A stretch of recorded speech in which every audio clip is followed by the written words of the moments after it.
Hello and welcome once again to episode 98 of Code Completion. We're a group of iOS developers and educators hoping to share what we love most about development, Apple technology, and completing your code.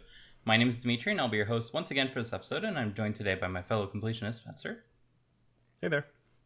And back after a hiatus of unknown proportions, Fernando. Hello. So as I understand it, you have a methodology around code reviews that will simply blow our minds. Tell us more. Yeah, boy. So I have. First of all, it's great to be back. So close to episode number 100. Can you guys? He's believe going to that? miss that one. Watch it. Oh no! Stop it. my hiatus isn't that big. So yeah, I have two really cool pieces of advice, tips / methodologies regarding code review that I wanted to share.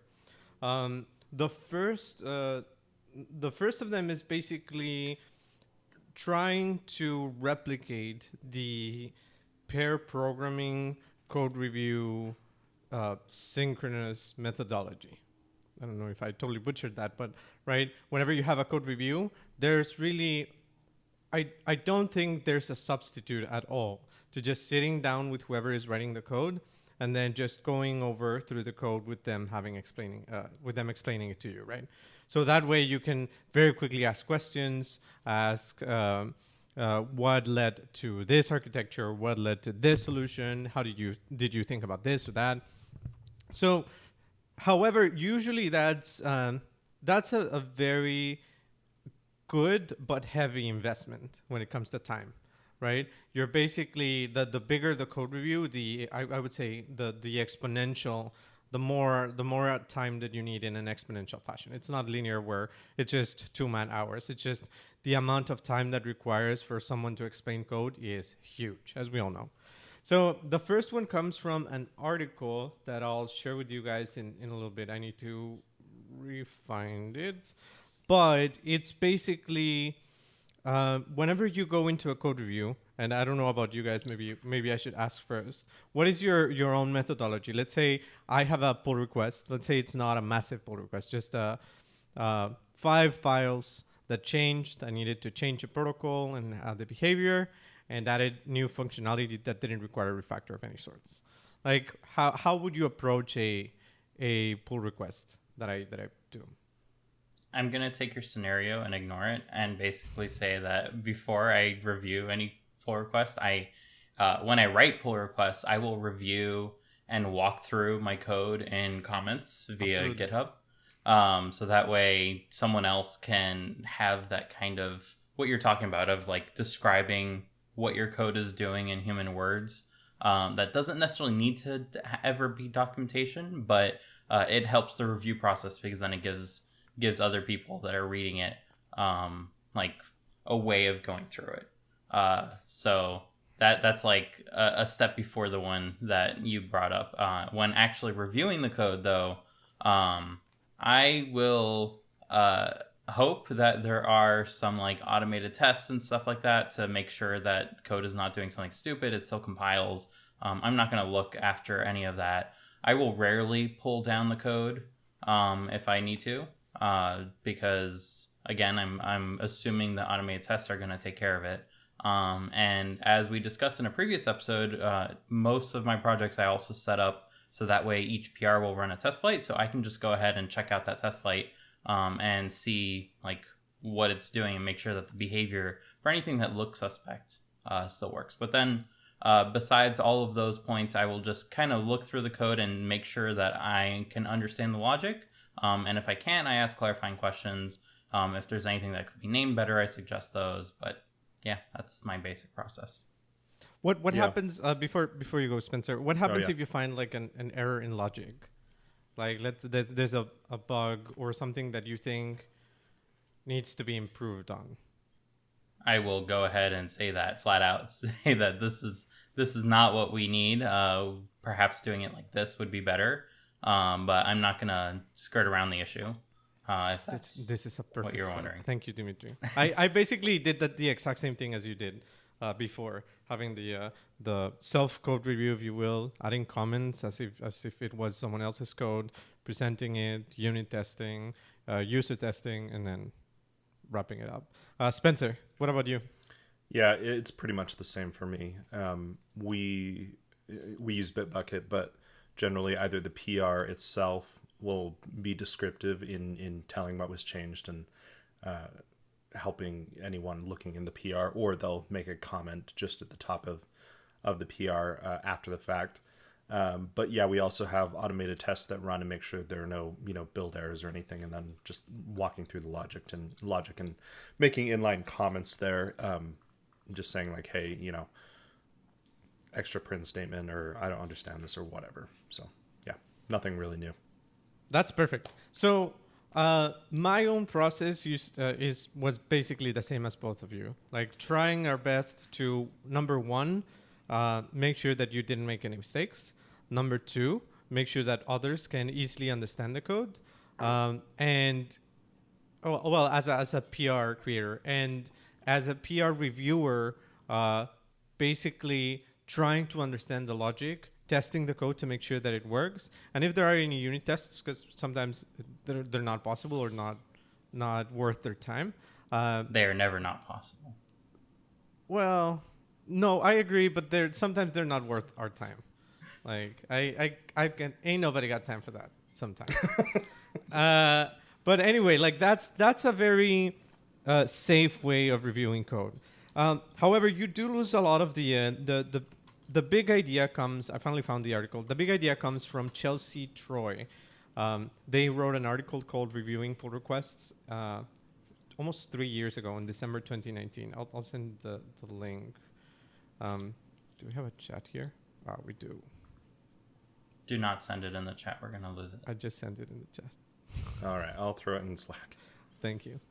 So basically, Chelsea goes over the regular pull request methodology that we just did, and then they explain the main issue with it, which is, for example, when you see something that you believe needs to be changed, be it like a syntactic thing, a naming variable, adding comments, or even something more serious like a bug, a missed scenario in the logic or something like that, you usually just comment it out, right?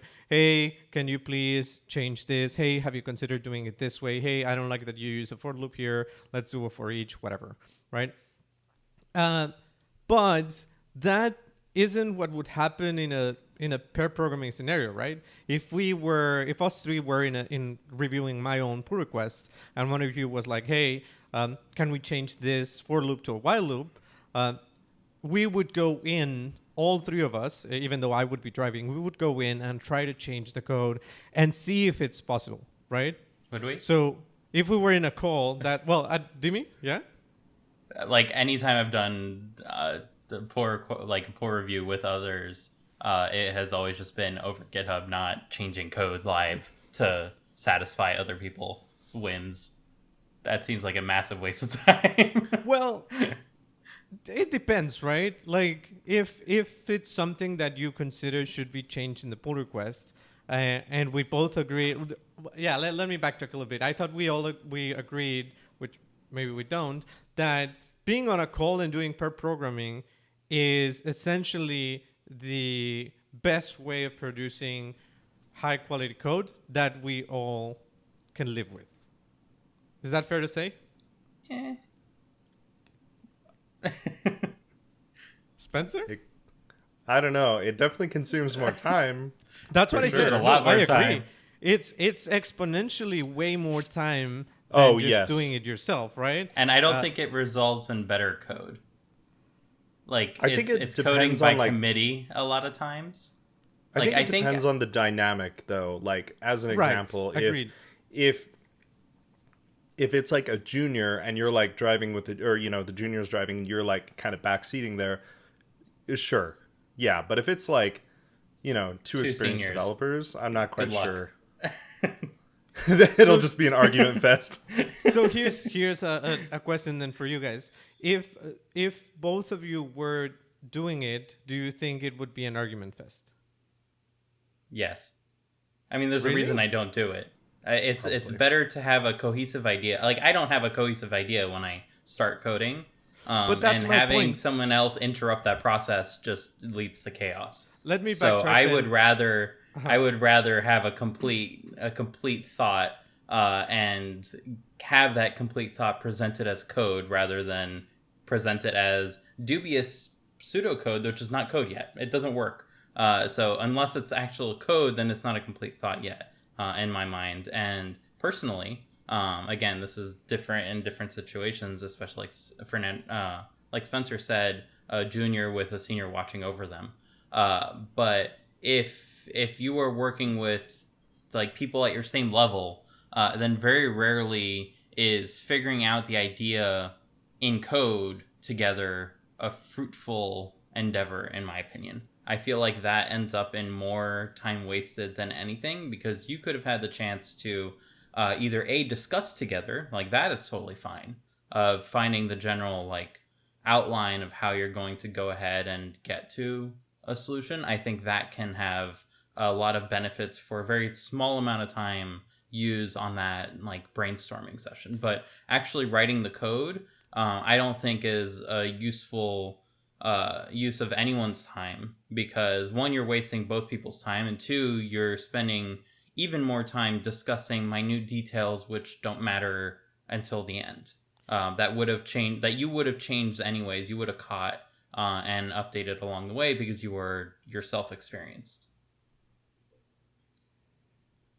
I think there's Sorry a for disconnect. derailing. No. I think this is The this is a premise. valuable conversation, right? Let me restate. Let's go 2 steps back. What in the end, personally, the purpose of a code review is for me as a reviewer to make sure that I understand the code well enough that, one, it won't cause any trouble, and two, if the person who submitted the code leaves the company tomorrow, I can actually step in and just fix, add, improve, whatever. Is that fair to Yeah. say? Yeah, I was mostly talking from the point of view of like pair programming is always better. That is the premise I don't agree with. But for code reviews, then yes, that's a different thing. So for code reviews, do you agree, like going in a call, walking through the code, and fixing any issues? Stop at fixing, and you have a deal. So you don't. That's the point, right? So I think this is perfect because you present the exact problem that Chelsea's methodology is trying to solve, which is that I think we all agree that if you have a comment on something that needs to be changed in a pull request, you should post that comment. Do we all agree? Right. Yeah. Mm-hmm. But do we also agree that the comment may sometimes be out of place because, just like you said, Dimitri, you don't have a cohesive idea of what the pull request is doing, not like the person who submitted the code. If you did, we would be past the code review. Is that fair to say? So do you mean a comment in this sense is like a clarifying comment, like you're asking a question of like, I don't understand why you're doing this? Or is it more of like a, you should fix this, it needs to be in this way type of thing? Both. Or both. Let's say both. I mean, so the way I'm thinking about this is probably very similar to reacting to customer feedback. Say a customer calls you up because you have a 1-800 number, right? And they say, I would really like for your button to be blue. So do you A, say thank you for your feedback, we will think about that? Or do you B, prove it to them that it's a bad idea by changing the code, making it blue, sending them a build, and seeing if they are happy with the change?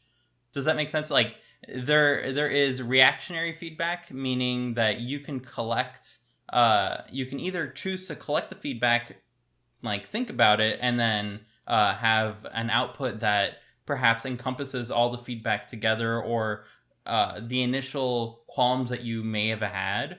Or you can react to it immediately, meaning someone says, oh, I don't like this the way it is, and then you change it because they just said that. Does that make sense?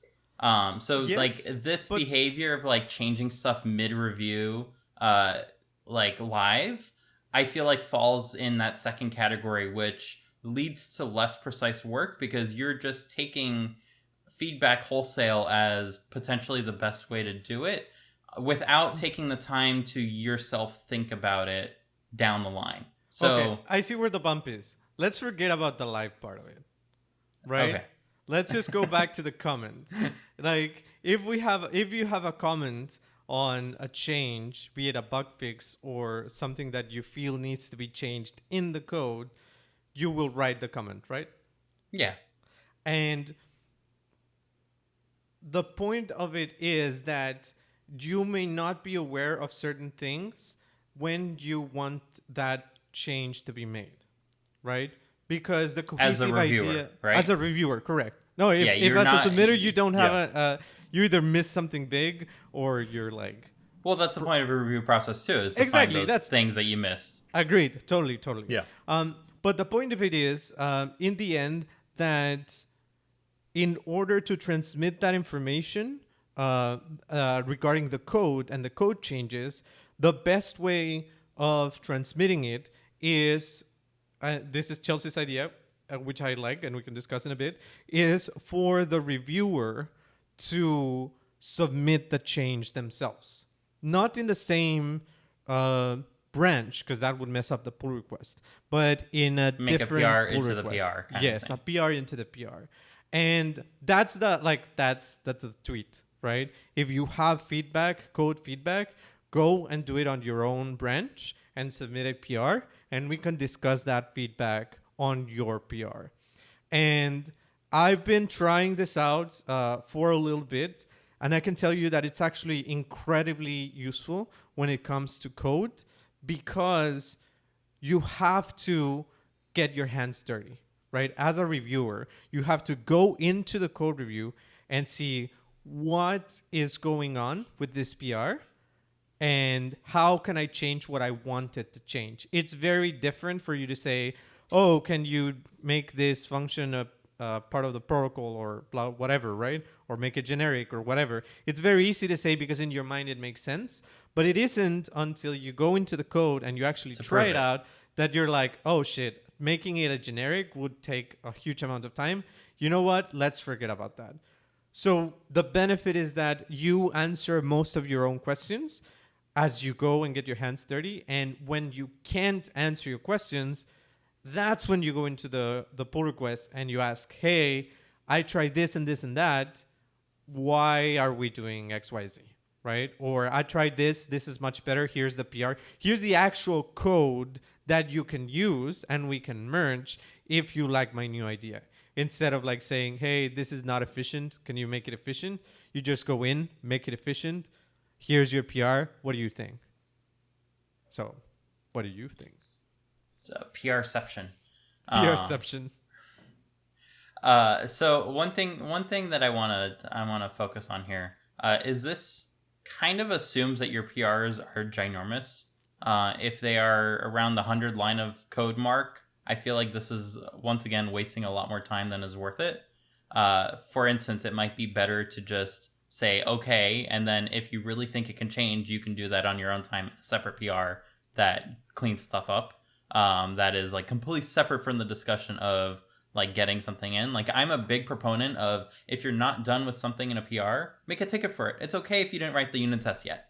As long as you tracked that you didn't write the unit test, then they may as well be written just later, right? It's in the books, it's in the tracker. It's not forgotten work that's just gonna be neglected until you like declare bug tracker debt. Right. Nobody has a backlog. Bug tracker more than bankruptcy 10 items. as we long. discussed in a previous episode. So it's definitely something that you can do during the PR process, but also like I wonder how much of it is solved by just better communication during the implementation process. So if you were to describe like what your approach is going to be, and then as you continue forward, you describe what you're doing, then someone might have the chance to say, hey, like, what about using a generic for this?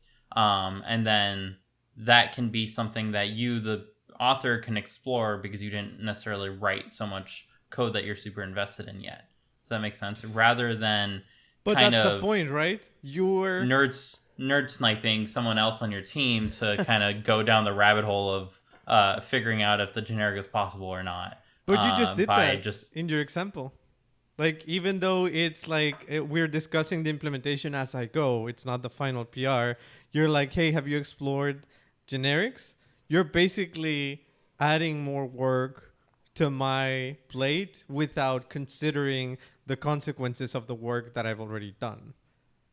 I well, think you that's can better always done- say like I'll check that later, or I don't think it's relevant for this, and then But move that's on. the point. Like, if you feel it's relevant, if you feel it would improve it, like, there's a way to prove it, which is put your code where your mouth is. Right? I think it's Sure. interesting. It's interesting in the sense that you don't get to just say things like, "Oh, can you Yeah. like?" It's very easy. For example, I noticed during my previous PRs as a reviewer that I really love comments, right? I really like when everything is well documented, especially the side effects. So if someone has a function, I really want it to be documented.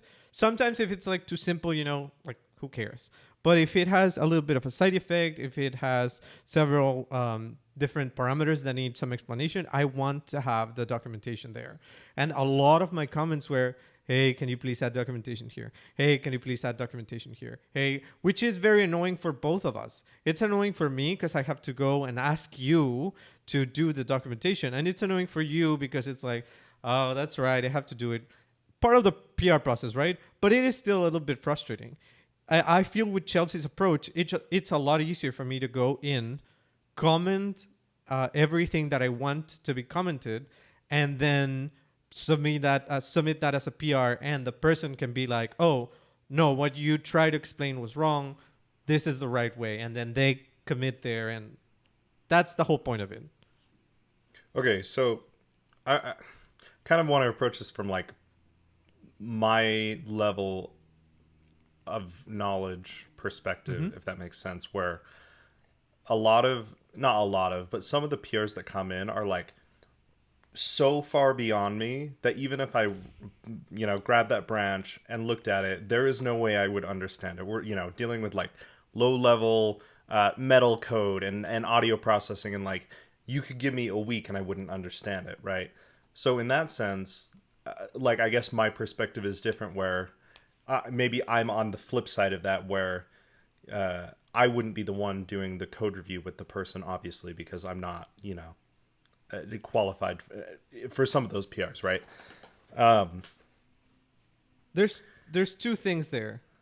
I mean, that's an excellent opportunity to ask for clarification. Yes, exactly. Because it's not like you're incompetent, Sure. right? Exactly. So if you cannot like parse what is going on, then that person quite literally made themselves one of the only people on the team that can. Exactly. So there's an opportunity for them to clarify.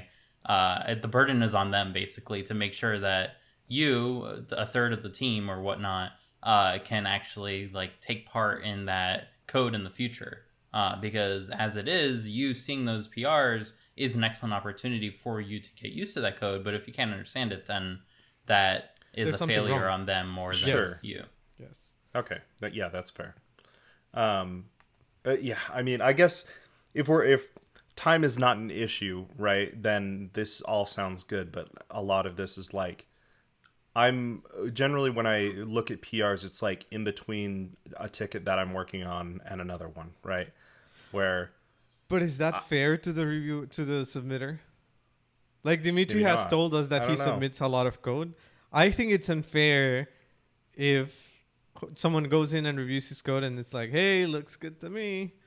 well, it's not like I just No, approve it in right, 10 but- seconds, but like at the same time, your example of pulling down the code and like rewriting an implementation where I have my own stuff to work on, like that's where it gets me. And maybe that's not a great kind of thought process to like, Yeah, you have a not lot of want free to do time that. at that point. No. Like Yeah. the whole point of suggesting that something can be improved via comment is, one, you don't have the time for it. Two, it might improve things. And three, the other person might not have thought of it. However, if they have thought of it, they can quickly dismiss it and say, like, yeah, Yeah. I tried it, not possible. Moving on. And if they didn't think of it, then they can calculate in their head, is this worth me putting the extra effort in? And them making that calculation is down to you in the comments saying, hey, it would be great if you use generics. If you full stop there, it's useless. If you say because it would improve the speed that the code can run once it's been inlined, yada, yada, yada. If you go ahead and describe that little bit, then it might be worth it. And if it's shared knowledge that generics will do that because you've said it 10 million times before, and you're just a broken record at that point, then sure, like go ahead and make the short comment because everyone's heard it from you before, and they're like, oh, okay, Dimitri's back with his generics, and then that's like an opportunity to do better there, right? There's a lot to unpack here. I think right? It's like in an ideal world where we all have time in an infinite supply. Sure. Like maybe on an open source project, this is like a valid. But time. You guys, I think the thing that's it's the ownership of the code, right? To whom does the code in main or master or production belong to? Sure, everyone. To everyone, to the team. Yeah. But and we all agree with that, right? But you guys are telling me the exact opposite. Like, oh, this is not my problem. Oh, I don't have time for this. You go and explore generics. I don't have time for this. I have other stuff to do. For me, it's like when you take a ticket, you become the subject matter expert for that ticket, right? And you essentially own that piece of code while you're working on fixing the bug or the feature. Yes, during that, right? Yes. So by adding a comment, you are saying as an external reviewer, you're essentially external for that subject matter expert. You say, hey, I have perhaps more knowledge in general. I can, just like Dimitri said, I can submit, hey, have you tried generics? And then the subject matter expert can internalize that and potentially come up with a solution much faster than you could by having to pull the branch and everything. So I guess my thing is just speed and efficiency and not wasting two people's time. I agree, though, that yes, we all own the code. That's the wrong word, is it? I mean, are we getting a lot of benefit from it being generics? Does that make sense? Does it make the code significantly better that we're not going to be hindered as a company to like continue developing? Because that's at the end of the day. Agreed. This is not necessarily always open source stuff where it doesn't matter and you can reach for that ideal. But with like paid company time, you need to get the work done, and like the nicety of the code is an extra. It's only if people really care, it's not necessary.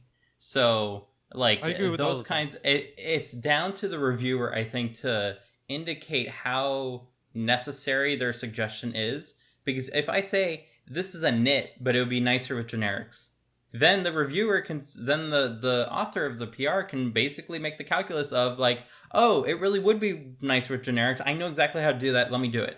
If I don't know how to do that, I can just move on. And it's not a big deal at that point, right? Because it's just a nitpick at that point. It's not going to significantly speed up. Yes, we're saving 10 cycles on the CPU because it's with generics and it's more efficient. And we saved a microvolt of power or a microwatt of power in the process.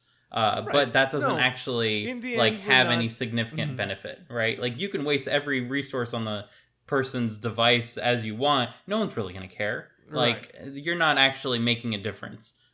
So you can strive to be that idealist and have really good code. And I think that's something that you should strive for in your own code rather than what other people are bringing to the table. And if you really, really care, you can do that afterwards. But the burden shouldn't be during the code review process. And the burden must be on someone. The burden must be either on the reviewer or the submitter, right? If someone has a comment, the burden has to fall somewhere. Sure. I would like to submit. I think Dimitri may have brought this up a little bit. Yes. So like, let's say this is a fairly quick fix. Again, it's like under 100 lines. You're just doing something fairly straightforward. Perhaps there are no, like, oftentimes a pull request just gets approved and there are no comments made by any of the reviewers at my job. and that's fine because I'd assume we all agree that everything is just fine. Everything works. No, I don't agree with that. But let's Okay, continue. well, let's continue. I was working on something Thursday and Friday for 2 days, trying to make something run and load faster. And it was my code, and I wrote 100% of the code, and I couldn't figure it out how to get it to load faster. It was taking an obscene amount of time. And I think I was partially too close to it, and partially it had been a while since I had looked at my own code that I wrote like 2 weeks ago. Anyway, long story short, I slacked my boss and was like, hey, can you look at this with me? And I think that is a better time to do this than in the pull request process. I think like the pull request, it's like if I can get an answer on how to do something better sooner, that's better than later, which the later in this case is the PR, if that makes sense. Right. But you're yeah, it's like the focusing on last PR, step of the process. You're focusing on the PR. That's interesting. I don't agree with that.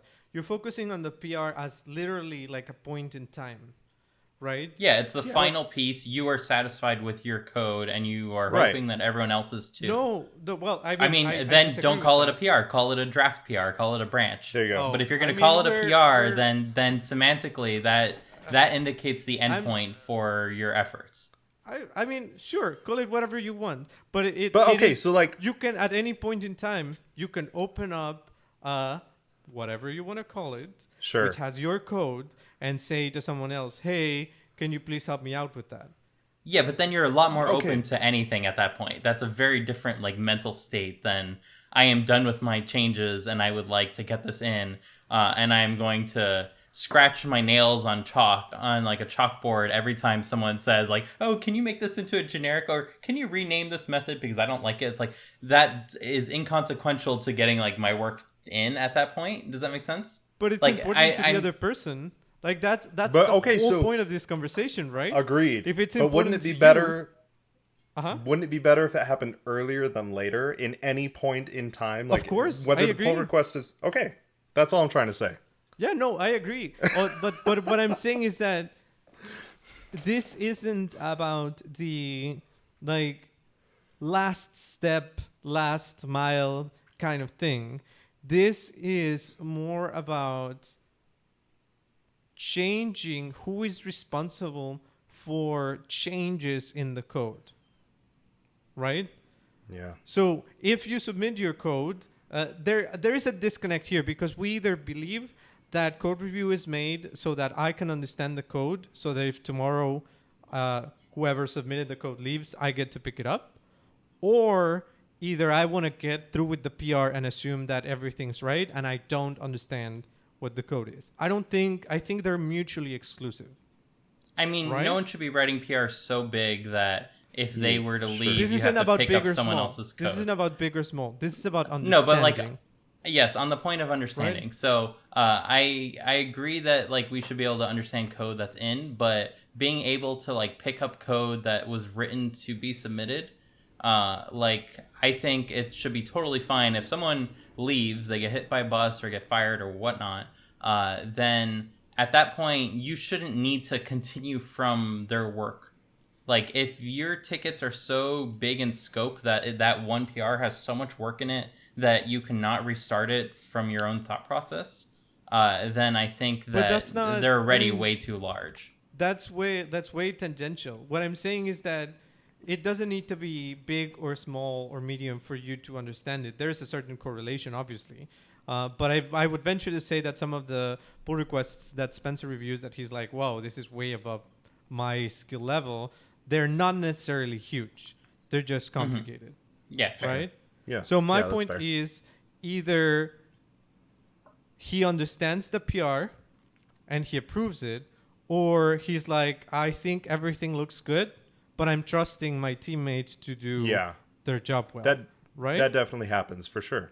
Right. And so all I'm saying is that I don't think one of them is wrong. All I'm saying is that this like the methodology that Chelsea proposes changes the onus from the individual to the team. It is the team's responsibility to make sure that they all understand the code, or at least not all, but two people at the very least understand the code well enough to actually change it as much as they need it. Right? I mean, Yeah. as much as you can create a whole PR for that, you can also just use, I don't know how Bitbucket works. Sorry, Spencer, you're in No, weird you're good. land. I know. But but for GitHub at least, you can go ahead and suggest changes directly in comments, and you can suggest multiple comments with I think multiple that's great. changes that can all be submitted as like one commit batch, if you choose to use that feature. So like, I would say that if what you want changed exceeds the capabilities of that, you're asking for too much at that point, and you should have been more part of the process if you cared that much from the beginning.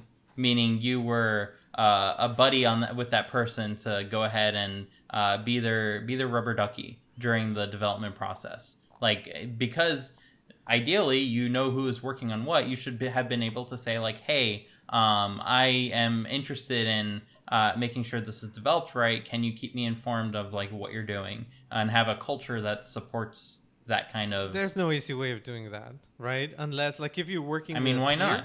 That's what we do every day for every ticket that we work on. Well, So we didn't like, want to you do can't it for say the there's...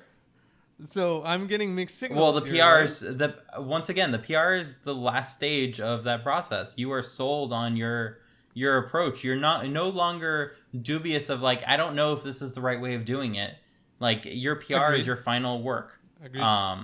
So like, that's not the environment for suggesting those kinds of big changes that would require an entire PR to like satisfy. Like, I don't an know how we additional ended PR again to with big satisfy. changes. Well, no, because it ends up being that if you need a PR to prove a point, then that is a big change, right? If you can I don't prove a think we're point saying in the a same comment... thing. I don't think I'm saying I don't need like my example, which would be very small and wouldn't change the architecture or anything, adding comments to the code.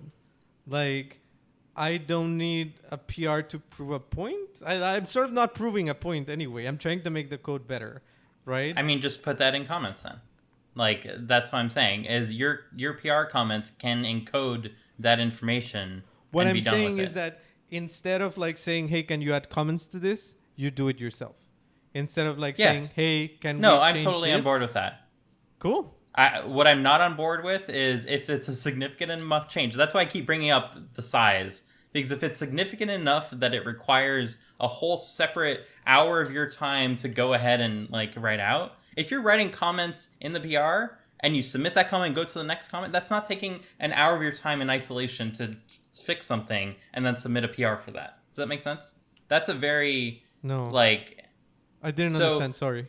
Okay, so there's two things that could happen. Say you are unsatisfied with a PR, okay? So Uh-huh. you take an hour of your time and you go make your own PR. You add everything you want to add and you make Yep. a PR to that PR, okay? Yep. That's one option. The other option is you're unsatisfied with the PR, so you take the next hour of your time to add comments to that PR.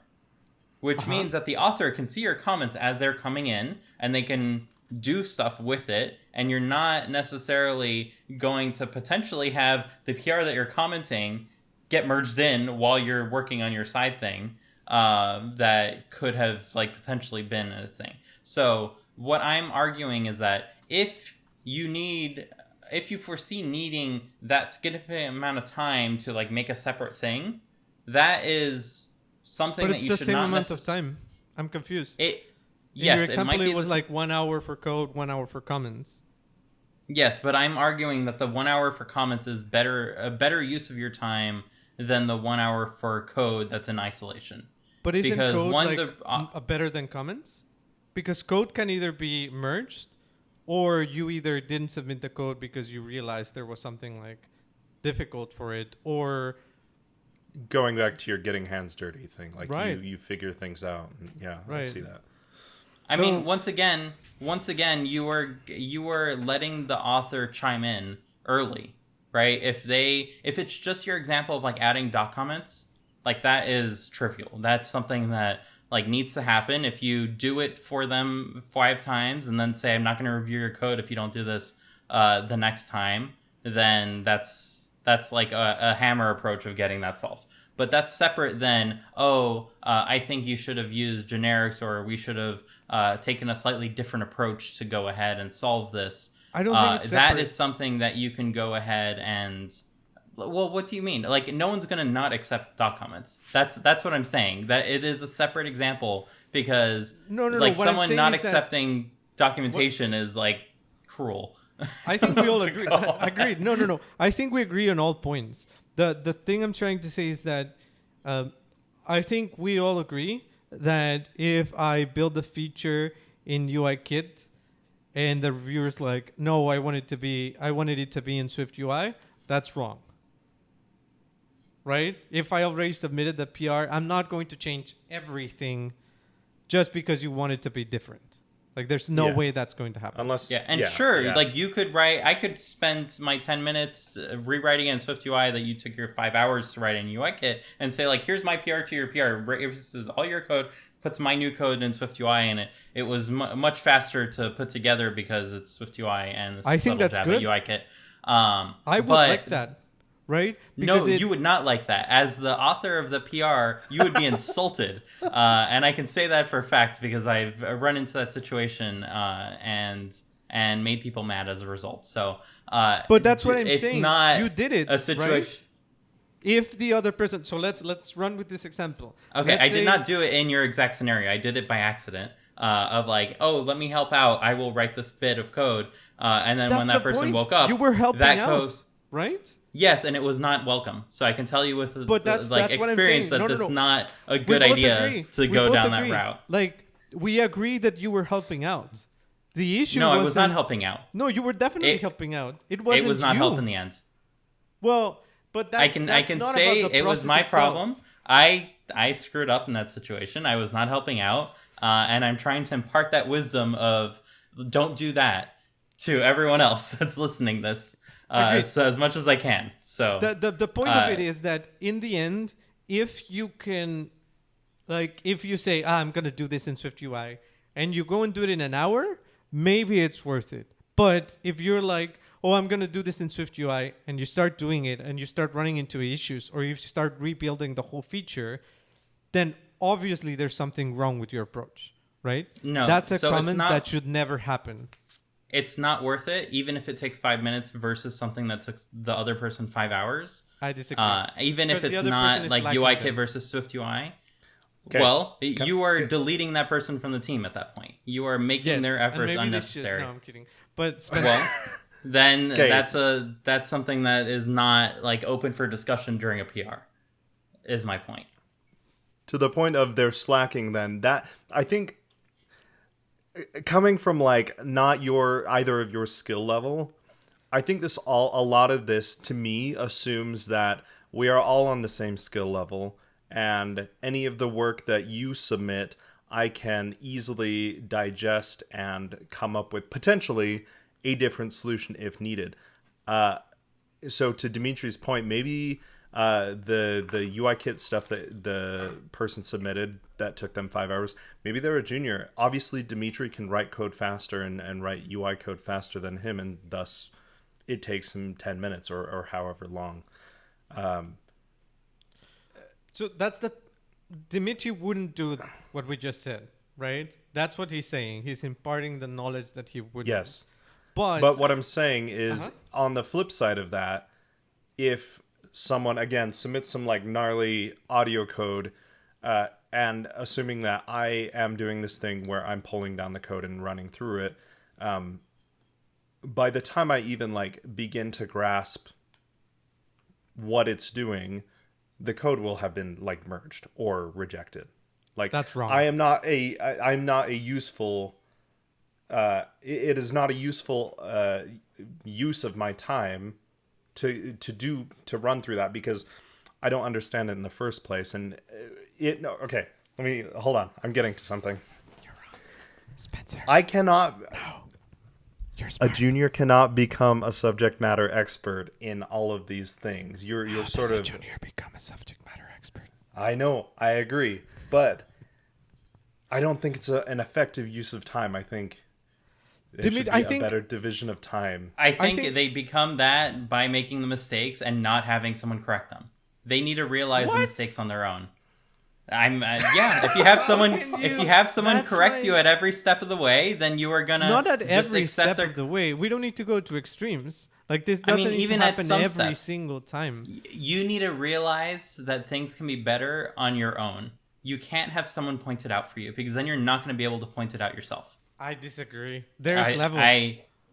Sure. If I see but something wrong, I'm going to say that it's wrong and I'm going to explain why. And hopefully the other person can internalize it and say, oh, I shouldn't be doing that. Yes, but right. I'm going to If say, it's different what for about nuanced me? points, then it's not going to be necessarily fruitful for you to like waste the other person's time for something that's not super important. Again, we you keep can using say that this word isn't waste. I don't like that we use that word waste. We're Well, sharing I- information. Like for example, But what if Spencer. I can't even grasp the concept of generics? Let's say you try to say, "Hey, let's use generics here," and I'm like, I don't even know what generics are. I'm So- a junior.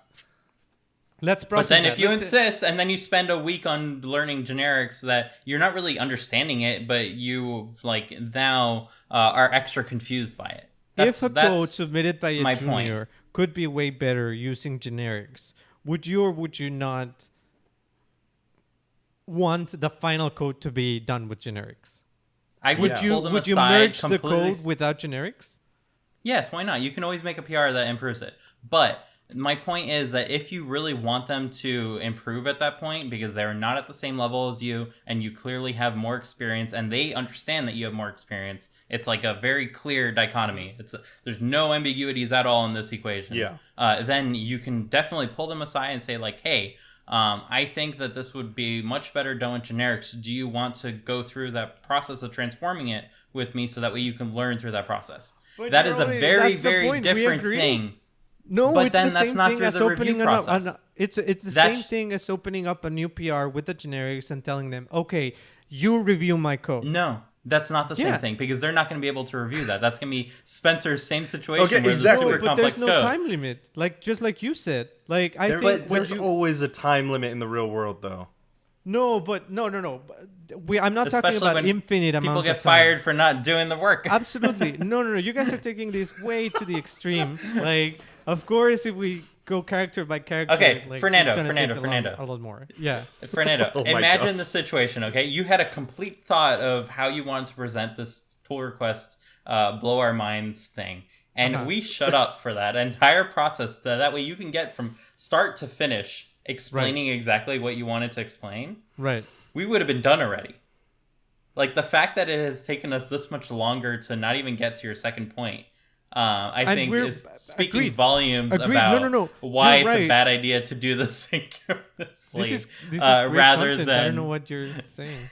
I mean, that's a completely separate But- thing, but I got my you. point No, my but- point stands that it's not necessarily good for the review process of a complete thought, right? Your complete thought is being wasted on us because we're not even acknowledging or understanding what you're getting to. No, because you we're keep finding saying wasted, so many but I think both of you have a much better understanding of this because we've been going back and forth than if I had just said, oh, here's the article, open PRs to your PRs. It's great.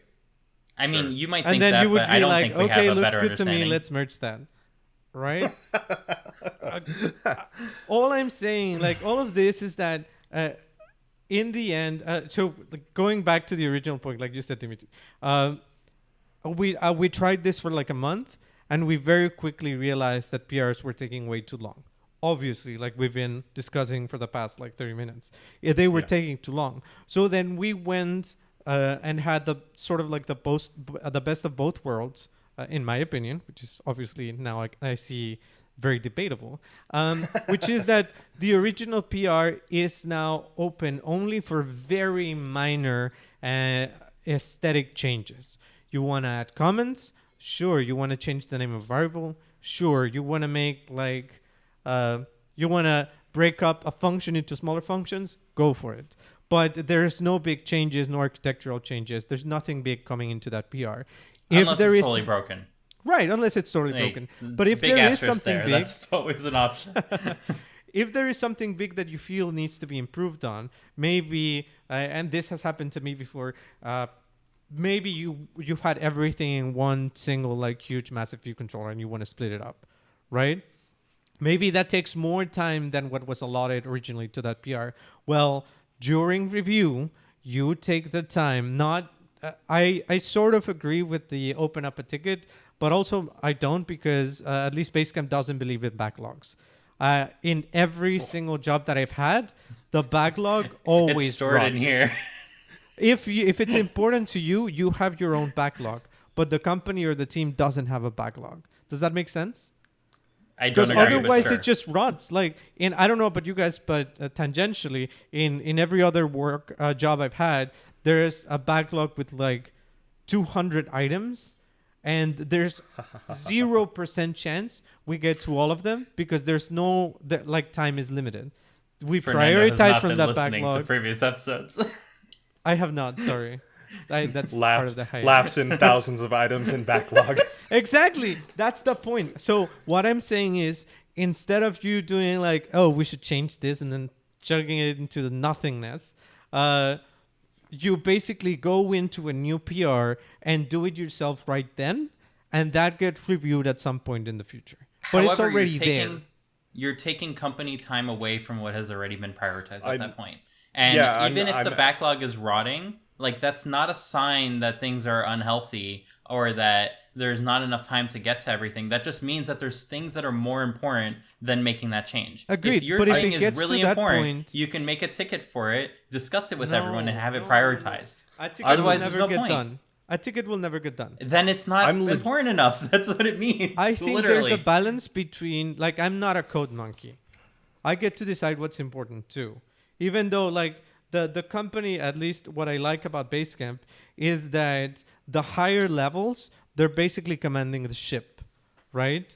They're trying to see, hey, do we go north? Do we go south? How do we turn this? And then they give instructions. Hey, move the engine to whatever, right? But I get to decide how the engine room looks like, how it works. That's none of the responsibility. If you guys have read The Mythical Man Month, that's actually what Frederick P. Brooks proposes. He has someone that's the surgeon who is actually driving and setting the path, and you have the architect, which is basically the implementation specialist. So nobody gets to tell me what's important in my code base. They get to tell me what they want me to build, but they don't get to tell me what's important in my code base. But they do get to tell you when to build it. And if you cleaning up is less important than you adding a feature business-wise, because the money that's paying you is coming from somewhere, then you need to do that. That you're beholden to do that. That's if not you the are way not, it works at Basecamp. And I think because they that's have why I'm lots of happy money, there. so therefore they are able to satisfy that. But that's not a universal truth. That's my point. I'm not saying it's a universal truth. I don't think. But we are presenting it as like this is an ideal that's better than the alternative. I'm not so presenting it as an ideal. I'm here with empirical, like it's anecdotal, but it's empirical. I've tried it for months. I mean, and to go back once again to one of the examples you brought up, say splitting up a view controller into multiple files or into multiple things. Like sometimes that's possible, right? Sometimes that's not. You can potentially say, hey, it'd be really nice if we split up this view controller, but that's not important for this PR. So Agreed. If it is like quickly possible, then the person can consider it. They can, you can file a ticket if you think it's important, but you're not sure if anyone else like maybe half the team thinks it's important. You filing a ticket is your input into that system saying like, hey, we'll discuss this when we review the tickets that we filed this past week. Like that ticket's not immediately going into the backlog. It goes into the backlog if no one else cares.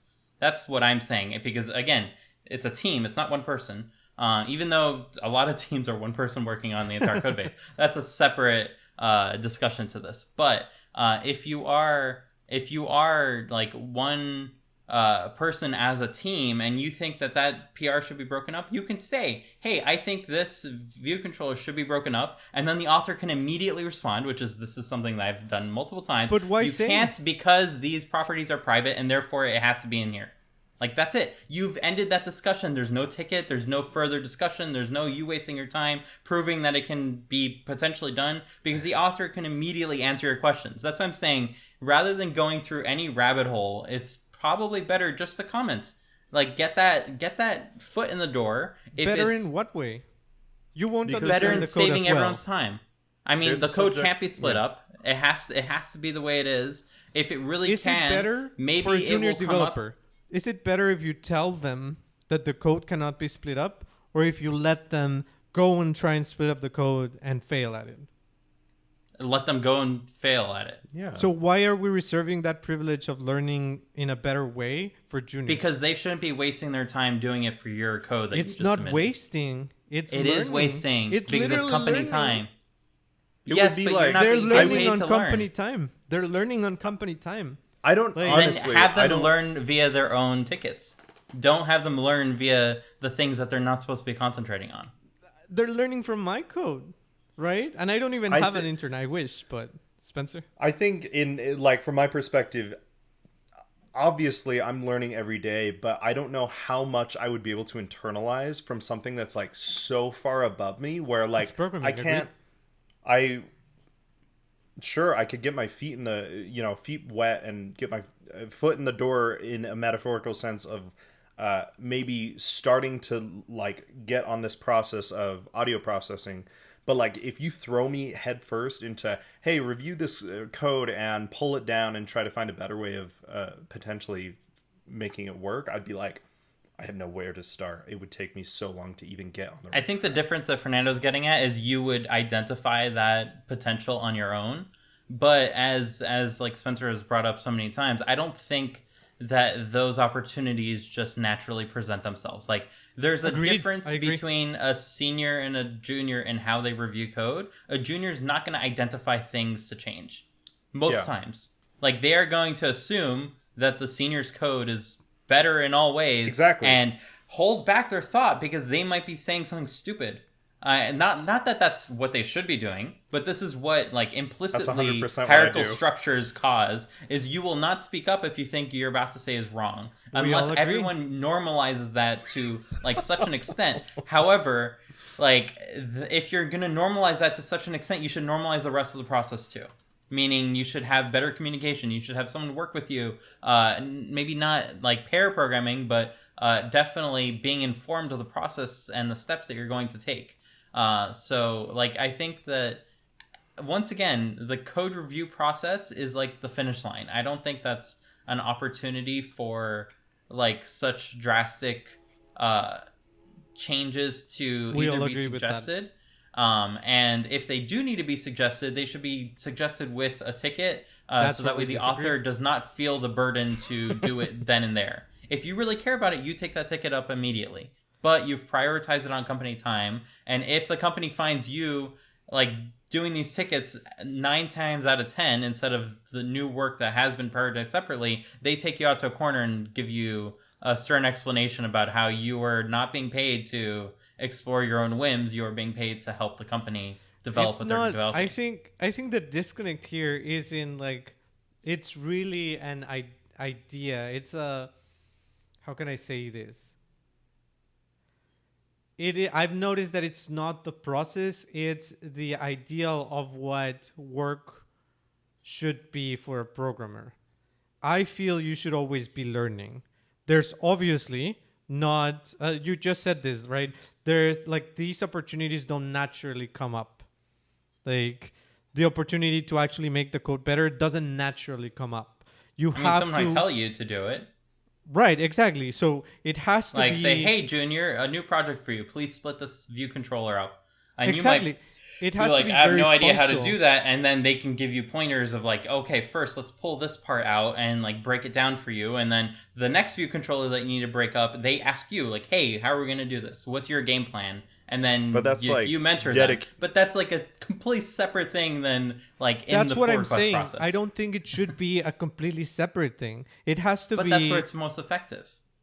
I don't think it's most effective there. I think it's most effective when you are responsible for a piece of code, somebody improves it and then explains it how they improved it. And that leads to an interesting discussion and a learning experience. Like, for example, Spencer, if you were to be a reviewer in a PR that's way above your skill level, what in my opinion, what should happen is you set an allotted amount of time for that PR, whatever that may be, right? Okay.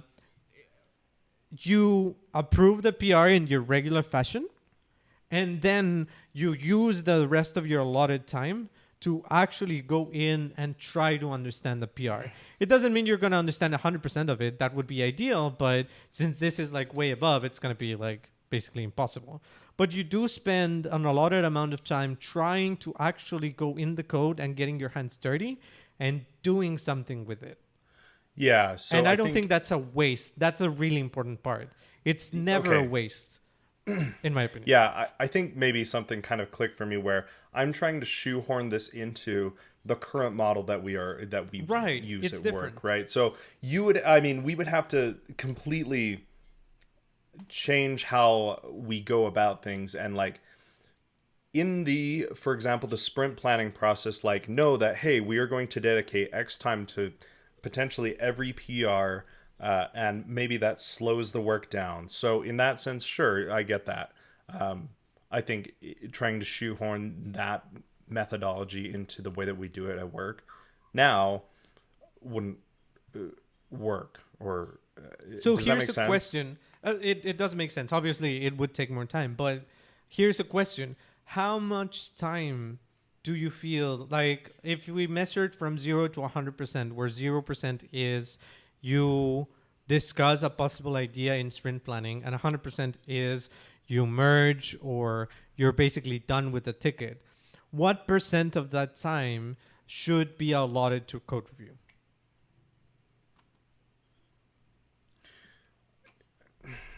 Right? Okay, It's so Hence easier. how big okay. the PR is. It's Well, exactly. It's it easier if does- we measure it regarding to the amount of code that we have. Sure. If you spend like 3 days working on code, how much of that Is- time should be reviewed?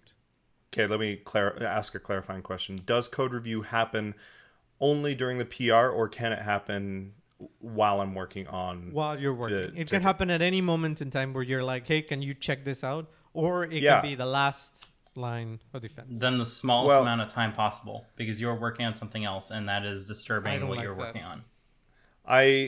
Let's see. I can. What did I use yesterday? I used tuple. I don't know if it will tell me how long we were on a call. I was on a call with my boss for almost an hour yesterday, I like trying that. to figure out my problem. How much time did you spend on that problem up until that point?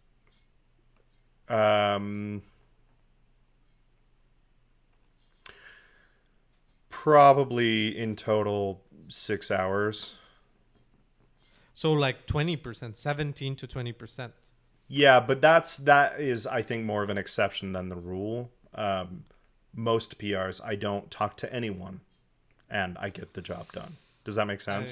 I don't like that. Yes, And it only I think it makes the sense. code review happens at the submission of the PR, and no comments are made, and or they're like, you missed a print statement, here you go. This feature that I'm talking about specifically is like very sequestered to, I have written the entire feature, no one else has touched it type Right. of thing. So I think in the end it's a subjective thing where I don't like that people don't review code thoroughly, and or at least has the appearance of reviewing code that's thoroughly. fair. Right? Meaning It's- it ends up in just a check mark at the bottom. Yes. And there's like no comments. Yeah. I think the hard part is, again, pulling people away from what they are working on and expecting them to be pulled away from what they're working on in a significant amount of time where they are. I know you don't like this. In a significant amount of time where they're completely detracted from audio processing, and they're in now my own Swift UI land where they don't touch Swift UI or whatever it is. That expectation, and that would be so hard for me. I get in the zone and I work on my own stuff, and I don't want to get pulled out of it for meetings or anything else. And I will review pull requests at my leisure when I am in a mental state where it makes sense for me to do so. What I really like about this conversation, because what I really like about this conversation is that in the end, what the point I think we're really far apart is ownership, right? Um, I don't. I've come to accept that code review is my work. Like for instance, and you say yes, but you just said like I don't want to do that because it's pulling me away from my work. But I mean, my work reviewing is is code not the review. same thing as rewriting what you wrote. that's the It that's doesn't the matter. difference. The point, no, Like no, no. What matters is that I will happily spend time reviewing other people's code on the team, other and people's making code, like yes, that's and the my own interesting. code. The no. But that's the point, right? I mean, whose Either code are I we personally reviewing otherwise? no, but I asked in the beginning. He's like, saying it's like we all review we all own the same code. we all It's own the of code. ours. Like it doesn't matter who wrote it. It's not their code. It's the team's code. And that for me, I have jumped from thinking that it's the team's code after it's merged to thinking it's the team's code all throughout. So going and reviewing somebody else's code is my work. Because if I don't do it, I'm blocking my teammate. They can't keep going. Like we can't ship if I don't unblock my teammate when they need a code review. So it is my work. Is it annoying and frustrating that I'm in the zone and then, oh, I need to stop this and do code review? Yes. But it agree. is I my mean, work. but again, doing code review and then rewriting what they wrote, like taking Whatever, those as extremes. forget about it. Let's say we all agree. Forget about the Chelsea thing. What I keep hearing is that my work is my code and I'm reviewing their code. And once their code is merged, it's the team's code. That is the core of the issue. It has nothing to do with Chelsea's. I mean, I'll go further. It's not the team's code either. It's still individual people's code. I think it's important for individual members of the team to have continued ownership over like stuff they've written. Otherwise, what's the point to them being there if they're completely replaceable? You shouldn't make people feel like they're replaceable. They saying should it's a be team's replaceable. code. They should be replaceable. Everyone should be replaceable. Okay, then Like- why am I working on this team if I'm replaceable? That doesn't make me feel comfortable. You don't want to. You want to be unreplaceable. So you want information to be in a silo. Well, no, I'm not saying it like that. I'm saying that it should not feel like I, as a person, am replaceable on the team. I can be replaced with someone else. That is never a sentiment that you should give to your other teammates. And like, But they can be like as people and teammates. Yes, They cannot, so- right? But so the as real- code the- makers, they can, and they should so be replaceable. the reality of the situation and how people feel are two very different things, and they are things that you need to like properly balance. But you should never make people feel like they're replaceable. You should always let them feel like they I don't know are. how you always go to the extreme, Dimi. Like nobody's trying to make someone feel replaceable. I don't want to feel replaceable. But a the method of fact making the someone matter- feel replaceable is that if you go ahead and use that example that we're throwing out of the argument here of like rewriting someone's code because you think it can be done better this way and faster and it's better for the team without properly discussing it and anything like that, that is making someone feel replaceable. They are replaceable. Everyone is replaceable. Okay, then they will leave. Like they have plenty of opportunities to work elsewhere. Where That's they're what not I'm saying. replaceable? Or But that's what I'm saying. It's developers are not like an ever abundant resource. Like we have plenty of opportunities as we gain experience to jump between companies, and you don't necessarily want to lose the people that are working on your team that are doing good work by making them feel replaceable. Does that make sense? I don't want people to lie to me. Like I don't want the company to tell me, "Oh, you're irreplaceable, Fernando. We would be completely lost without you." Like, oh no. Like that puts a lot of responsibility on my shoulders. I don't want that. I want to work in such an environment that if someone leaves tomorrow, we are not scrambling and in a code red for weeks. But that's I a don't know decision what to fear. that's a decision that you made for yourself. Like a junior joining your team, for instance, if they feel like they're replaceable, that means that they are constantly on edge because anyone can replace them anytime. Their abilities are subpar. Like someone new can come in and then kick them out. But But you're conflating skill with replaceable. But Like, that's what I'm a decent developer, and I am replaceable. But that's Chris Ladner is an excellent developer, and he is absolutely replaceable. yes, but that's what the mentality of like everyone's code belongs to everyone kind of perpetuates. Just because you are a subject matter expert for something and does not mean that the knowledge has to be siloed with you. Like So let you me can ask you a question then, a clarifying question. You're saying that someone should have continuous responsibility over certain parts of the code, regardless if it's siloed or not. They're responsible for that code, right? Is that what you're saying? and not necessarily. Okay, But can that you is clarify? a good outcome potentially because Okay, that means that you have some ownership over like some pride in what you're building, and you're not Well, necessarily that's going to be different. pulled out There's a and difference between thrown pride somewhere else. and ownership. Like, I am proud of the code that my team puts out, regardless if I wrote it or not. It's not my code, but I'm proud that we are Okay, but that's putting it out. once again a decision that you are making for yourself. Not every individual. No, is like but that. that's sort of like So you that's can't sort of like you can't ending the shoehorn argument that. that we're trying to have, which is that I consider our team's code and the general consensus is that our team's code is past merge. Of course, you can say, well, that's your opinion, man, but that kills the conversation, right? Like, you can I say think we wh- agree to disagree and then we move on, and that's fine. If you want to do that, I'm totally fine. All I'm saying is that this is the way I think, where my code doesn't exist. It's our code. And that makes it easier and more palatable to unblock other people during code review. And it makes it also easier for me to go in and submit code in their code reviews whenever I feel it's important. Yeah, but Let I me- don't think everyone else is as comfortable with that happening as you think. That's all. Well, that's the novelty that I bring. So, mean- so let me present like a hypothetical, because I think I understand both the it is our code and also it is the kind of continued ownership thing. So let me present to you. Let's say we're all working on a team. I submit a feature, it gets merged in, it becomes our code. Then there is a bug with said feature. Who takes that? Whoever. Whoever, yeah. Why?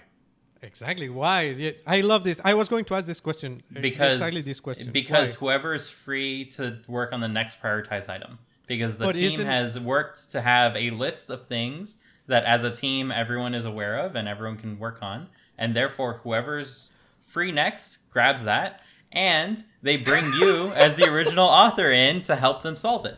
I'm having like that's. Please, Spencer, go. No, Do you that have was it. anything to say? I was going to say in general, like for example, this thing I was working on, I submitted that code, that general feature 2 weeks ago. I also got brought in to fix my code because I was the subject matter expert. Now I think both of you are now going to disagree with me and say someone else should take it. Is that right? I know I'm Not not saying someone necessarily. else should No. take it. I'm Agreed, saying agreed. whoever's free should take it. Agreed.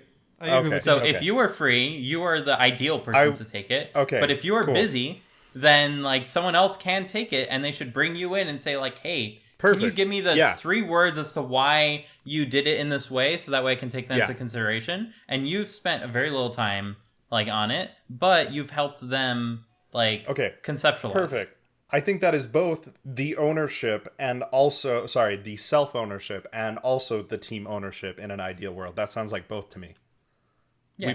We all own the code, but also I own the code in a sense of I am the subject matter. Like you're not being blamed for it by any means, and you're not Yeah, like the no, sole but it's person like- that needs to like fix your Exactly. your troubles. So it's like the best of both worlds. But what? No, I mean that's definitely one way of doing it. But Okay. what I'm saying is that I agree 100%. No blame should ever go. Like, it's funny that we're talking about code ownership or feeling pride about your code, because if a company ever blames you for a bug or a defect, you should leave 100%. It's a team effort to put out that code. So all I'm doing Yeah, the is responsibility is on everyone else who approved that review. Exactly. As well. Yep. As well Right. as you. And if it's just you and one other person, there's 12 other people on the team, the other 10 have some Agreed. have like more responsibility for not having looked at it totally. than the 2 that did look at it. So all I'm saying is that the wouldn't it be better, at least in an ideal world, and this is definitely an ideal, so probably not achievable, but wouldn't it be better if we all were well versed in the most recent, or at least two people had sort of like shared ownership of code? Sure. Again, Right? that is In a all in a assuming we are hypothetical. at a good skill level to be able to assume ownership. Right. I cannot assume Right. ownership of audio processing. Right. No, that makes sense. But Okay. wouldn't that be better, right? Yes, and I argue that the review process is not the place for that. It should have been done earlier in the process. Like if it's a company statement to have people learn along the way and get better and improve, then it should be the company statement to involve like Spencer with audio processing from the beginning rather than have it happen incidentally, if that makes sense. Like I think that's where my major disconnection from this idea is I don't think the code review process is the time and place for that.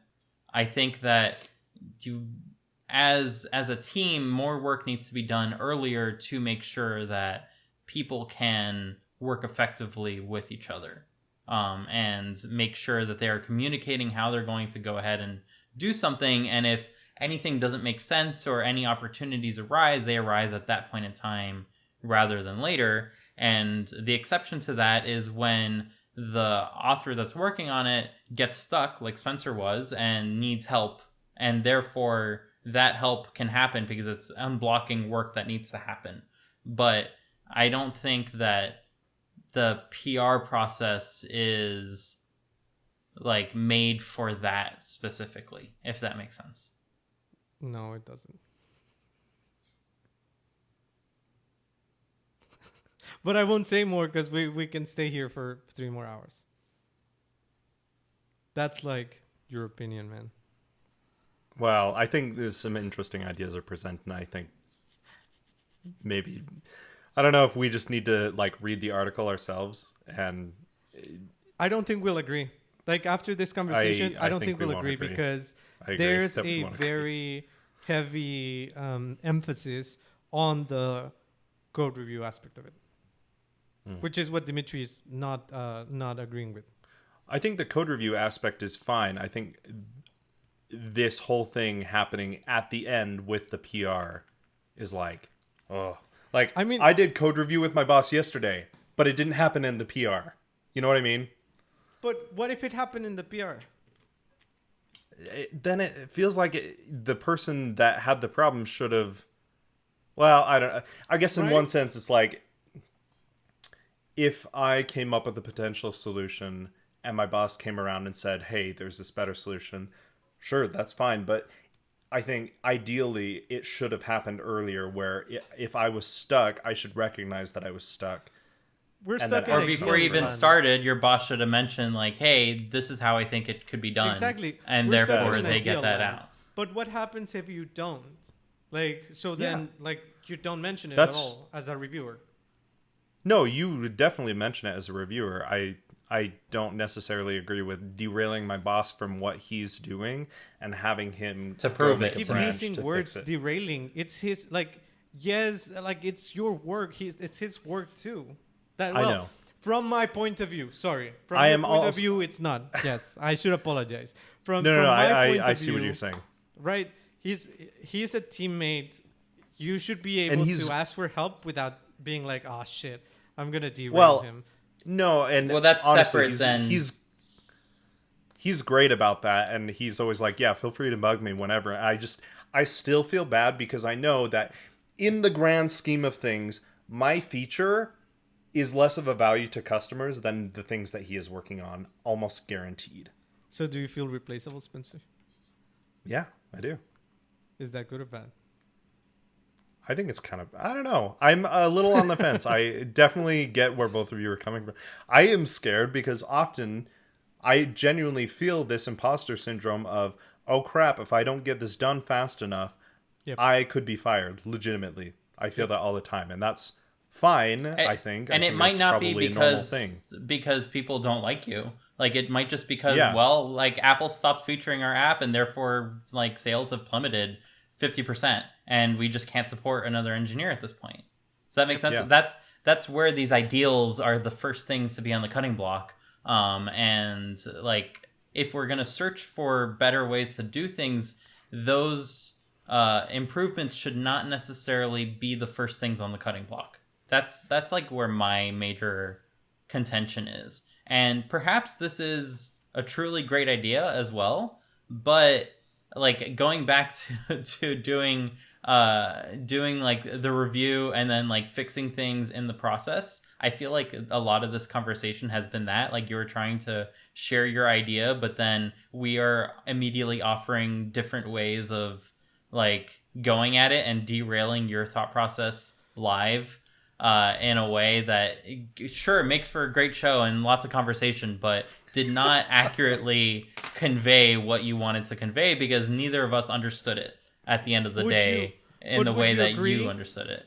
Would you agree that both of you actually doing it, like actually implementing this, reading the article and implementing it, would have made it a better transfer of ideas? Well, I'm not sure if I learned anything from this. That's the problem. That's the point. Time and efficiency aside, sure. Right. So I like Spencer's answer.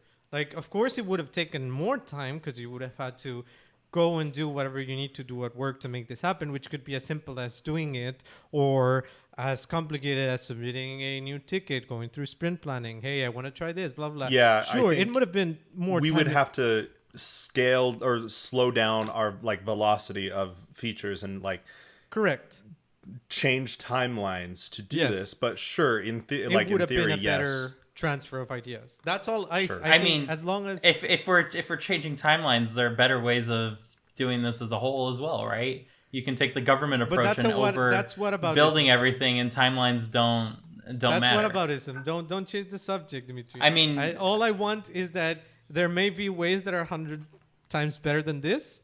Sure. Is this better than the status quo if you can fit it in your time?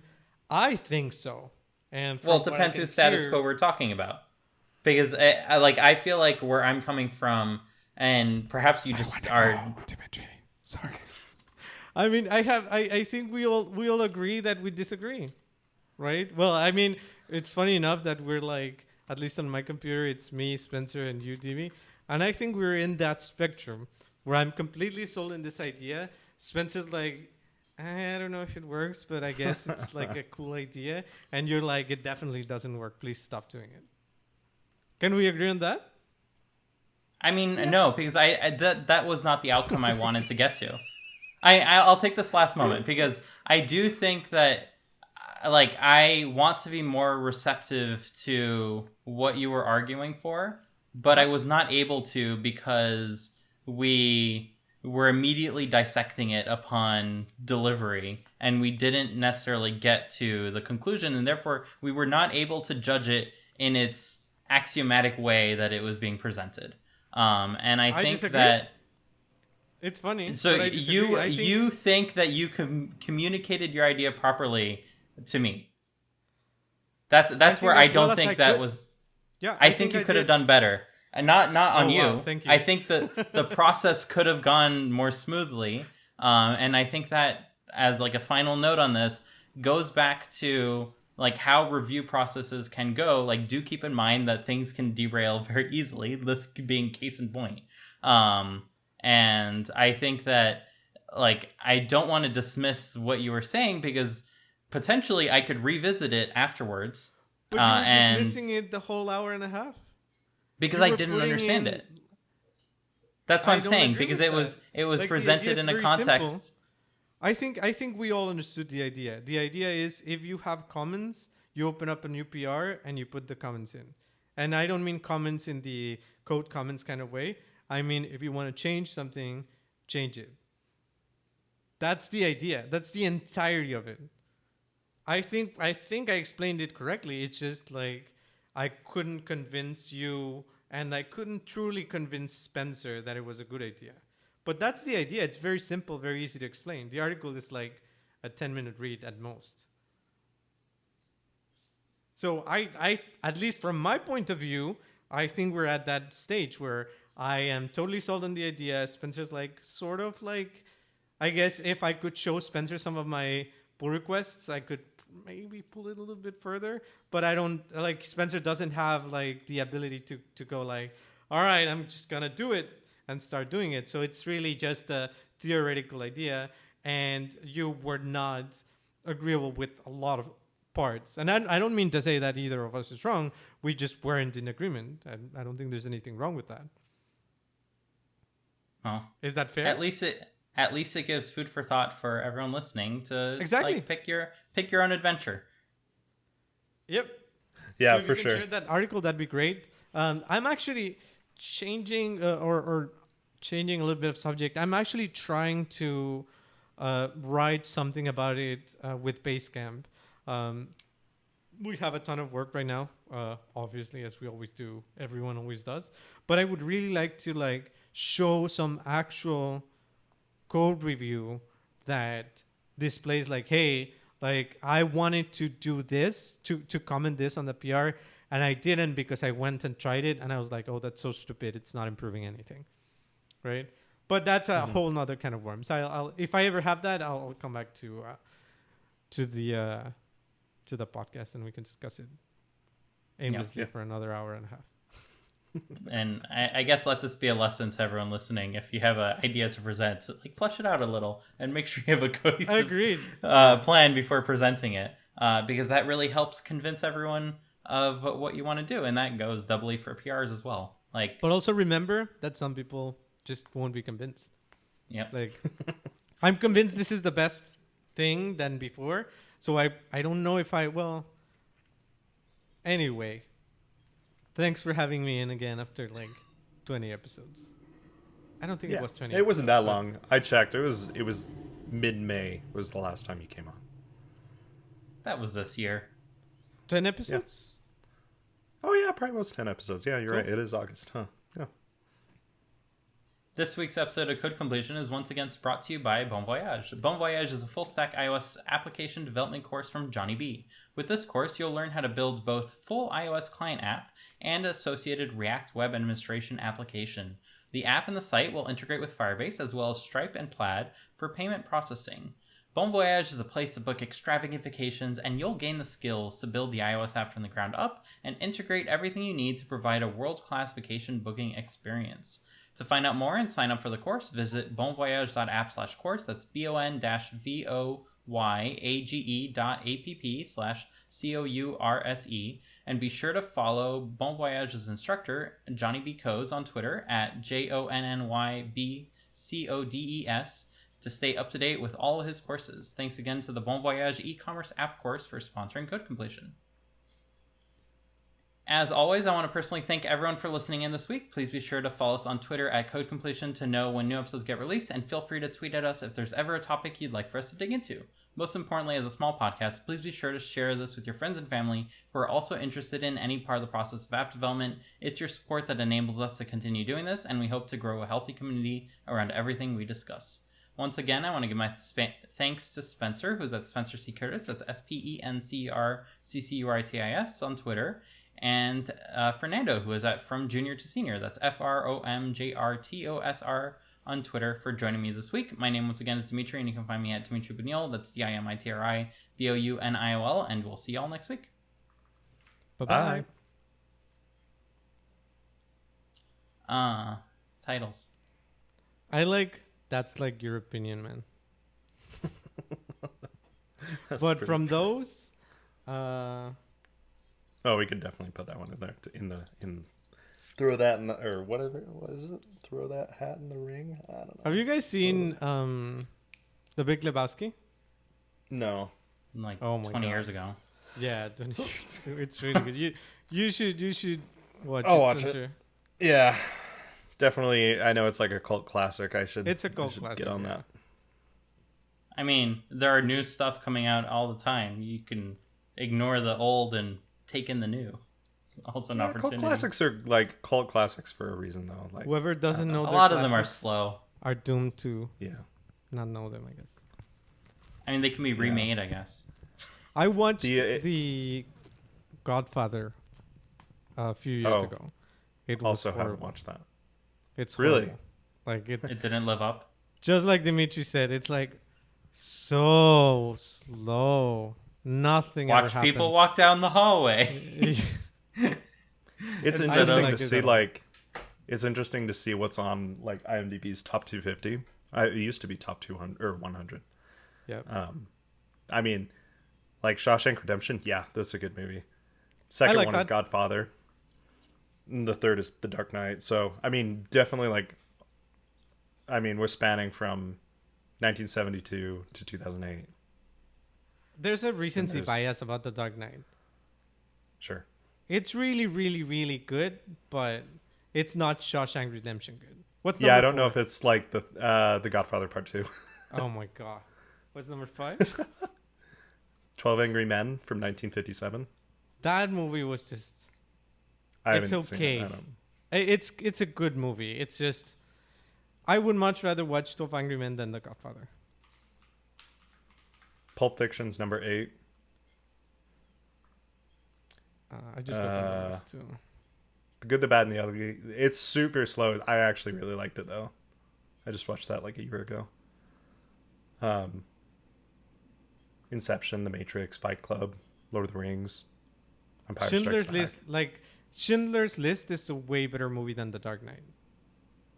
I haven't seen Schindler's List, and I kind of am scared too. I don't know if you should. Yeah, it's Yeah. rough. I don't know. The only old movie I've seen recently was Godzilla versus Mecha Godzilla from the 70s. Was it and good? that was excellent. Mostly because the dub was like as half baked as you remember it. The dough. Where like they're talking. Yes, I agree. And that's like half of the entertainment. Half the entertainment is not really understanding where the storyline is going. And then a whole 80% of the entertainment is seeing Godzilla, aka a guy in a rubber suit, like do kung fu. Yeah. Totally breaks the. I think it's only enjoyable because we have like the super realistic CG movies nowadays, and then you go back to that, and it's like a realization of like this was entertainment for people back then. Like they took this seriously, but we are not taking it seriously, and therefore it is excellent. I remember my dad got some like way back when like Hollywood Video still existed, so it was like early 2000s. But he rented some movies from like his childhood, so like the 60s, and he was like, "I love this movie as a kid," and we watched it. We're like, and he was even like, "Wow, this is awful. I don't remember it being this bad at all." And there's like, as a state kid, of the you're art like, back wow. then. Yeah, like the clay was amazing, but now you're like, holy crap, this is what we watched and thought it was good. It's so weird. Well, I But watched. there are also Saint movies Seiya. like Go, okay. I was just gonna say, like, we watch movies, like Star Wars from like the 70s, and yeah, it actually still does hold up. It holds up pretty well, right? But then there are other ones where you're like, oh crap, man! Like the amount of budget really made a difference. I guess I don't know, or passion. I think Star Wars only holds up because of nostalgia. Like I still find it boring. It's an Really? okay movie. Yeah. Like it's Yeah, not it's- great, but it's an. And then it they holds just up. drawn out. It's just drawn out. There's so many of it, and I don't feel like any of it. I feel like they try to make it matter more, but it didn't end up mattering.